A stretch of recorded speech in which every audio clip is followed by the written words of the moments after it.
Yan guys, Mika Loud shoutout. Nandito tayo sa Barangay 313. Ito yung barangay hall na pinagiba, ano. So wala na yung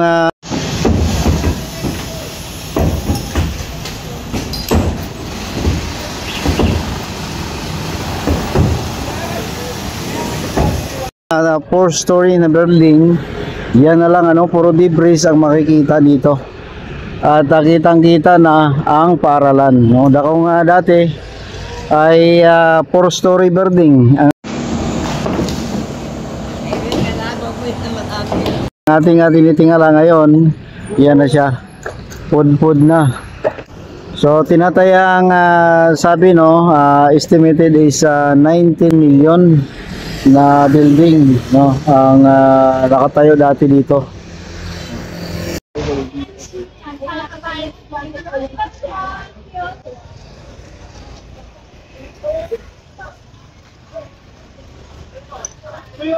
Pero ngayon tingnan nyo guys, so wala na, no, sa utos ng ating mayor, no, nagiba na or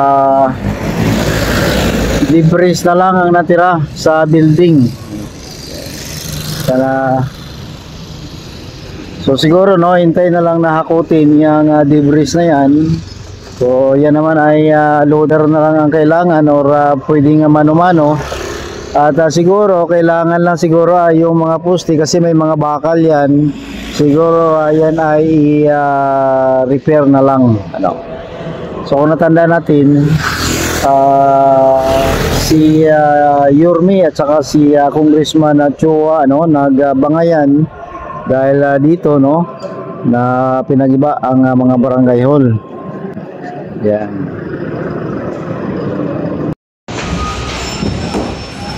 Yan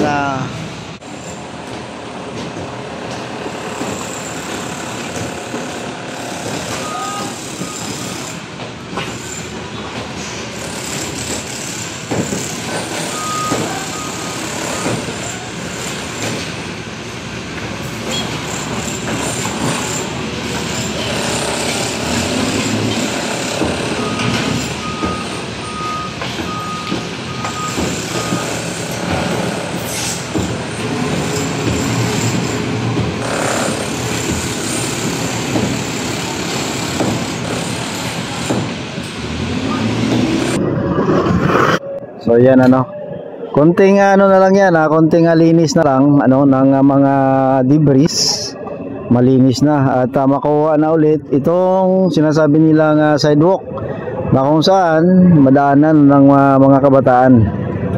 So nakita natin yung mga bakal yan guys, so kitang-kita yung mga malalaking bakal at yung may mga kita pa tayo mga piping, mga PVC pipe. So yan, siguro mga isang kargahan ito ng malaking dump truck or sabihin natin na tatlo pala, no? Napakarami pala nito. Siguro tatlong kargahan ito ng isang dump truck.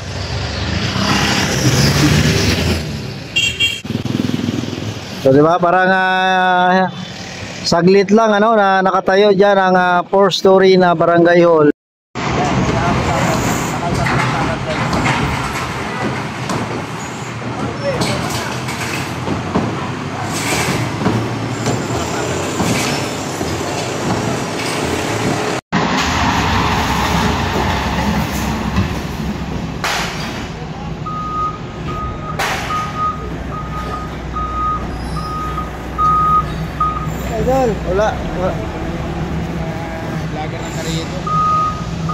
Wala kayo wala kayo clearing.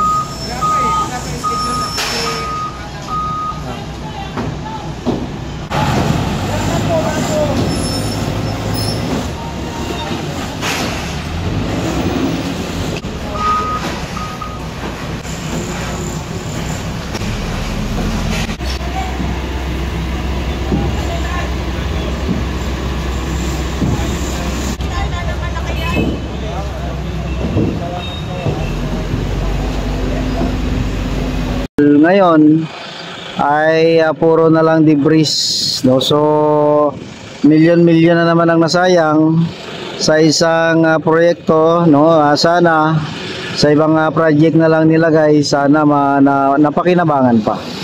Dito to guys sa may gilid ng Arellano High School. So ngayon walang pasok dahil Sabado. So tayo na update lang dito sa Giniba na Barangayol at nakikita nyo naman siguro sa previous, no, na mga vlog ko, nakikita nyo yung 4-story dito na building na ngayon. So kitang-kita nyo naman na puro na lang debris. O di ba? So isa na namang proyekto ang nasayang, no? Isang pira naman ng gobyerno ang nasayang. So sana sa ibang project na lang ay napakinabangan pa. Di ba?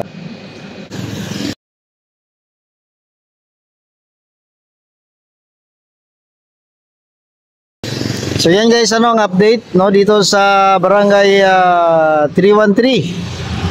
Ang barangay hall na Giniba dahil sabi ay unsafe at walang permit. So kitang-kita na ang paralan na matagal nang natakpan ng barangay hall. At ngayon, no, debris na lang. So yung mga debris na yan, konting hakot na lang at malinis na yan, ano, guys.